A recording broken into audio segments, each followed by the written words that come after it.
3. Hi, Hawk Nation. This is Maddie. And this is Sarah. And this is your weekly Hartford Athletics recap.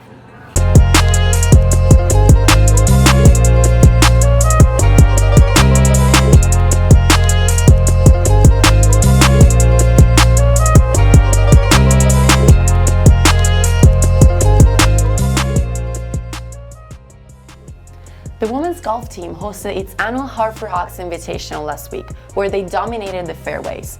The team took a fourth-place finish with a score of 623 strokes. Sophomore Madeline Adam had a standout performance, closing out the tournament third overall with 152 strokes. She was followed by sophomore Grace Farland with 156 strokes. The women hope to continue their performance as they head to Wallingford, Connecticut this week to tee off at the Quinnipiac Classic. The Hartford men's golf team closed out another tournament last week, finishing 12th at the Yukon Invitational with a score of 945 strokes. Manuel Romero and freshman Kyle St. Pierre powered through the course. St. Pierre placed in the top 15 after finishing the round with a score of 74 strokes, while Romero placed in the top 50 after finishing the round with a score of 75 strokes. The Hawks look forward to a long break before they have to head to Powell's Point, North Carolina on October 23rd to hit the fairways at the Outer Banks Intercollegiate. The cross-country team has enjoyed a long break after their performances at the Ted Owen Invitational at the end of September. The men's cross-country team placed 7th, led by sophomore Riley Brutlove, who finished with a strong time of 26 minutes and 35 seconds, while the women's team placed 8th, led by junior Abby O'Connor, who finished with a competitive time of 18 minutes and 47 seconds. Both teams are looking forward to bumping elbows again this weekend as they travel to North Carolina for the Veracross Invitational.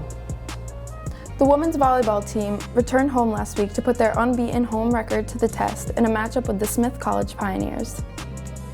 Senior outside hitters Greta DeGasper and Sarah Gasparotto had a standout game with a collective 18 digs and 12 kills. Freshman setter Kylie Connolly also put up a good number with 14 assists. Ultimately, they would come up short, falling to the Pioneers in a 3-0 loss.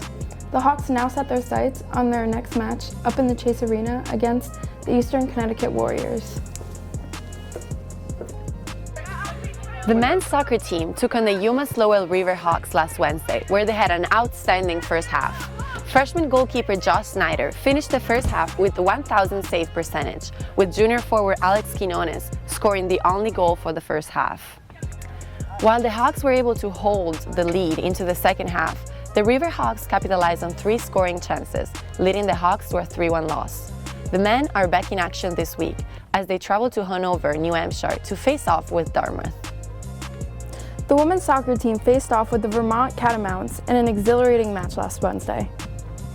Sophomore Abigail McCarthy was put to the test early in the first half, facing 3 shots on goal in the first 5 minutes. The scoreboard remained empty in the halftime, but the Catamounts managed to sneak a ball into the net early in the second half. The Hawks continued to fight, putting a total of 7 shots on goal. Despite their determination, the Hawks came up short, taking a 1-0 loss. The women are enjoying a short break before returning to action on October 16th to face the Bryant Bulldogs here at Almer-Zook Field. As we enter into October weekend, we encourage all of you to come out and support all of the Hartford Athletic festivities. The men's lacrosse team will host an alumni game at Almer-Zook Field from 11 a.m. to 1 p.m. on Saturday afternoon, while men's baseball team's alumni will head up to bat at Fiondella Field at 12 p.m. for our alumni game. First flight is set for takeoff Saturday night in the Chase Family Arena. First Flight is one of the most anticipated events of the school year and marks the season's kickoff for our men's and women's basketball team. This event will feature an introduction to this year's roster, a performance by the Hawk Spirit team, competitive games between the basketball teams, and a $10,000 halftime contest, and a whole lot more. First Flight will begin promptly after the women's volleyball 7 p.m. matchup against the AIC Yellow Jackets. The Hartford track and field teams will welcome students, family, and alumni on Sunday morning as they co-host their annual October 5K. Racers are to report to the start line at Chase Arena at 8:30 a.m. for registration, where the first 50 registrants will receive free Hartford merch. The race across campus will begin at 9 a.m. sharp. Snacks and beverage will be waiting for all the participants at the finish line for the end of the race celebration. We encourage all of you to come out, have fun, and support all of your Hartford Athletics teams. And make sure to check us out next week for your weekly Hartford Athletics recap.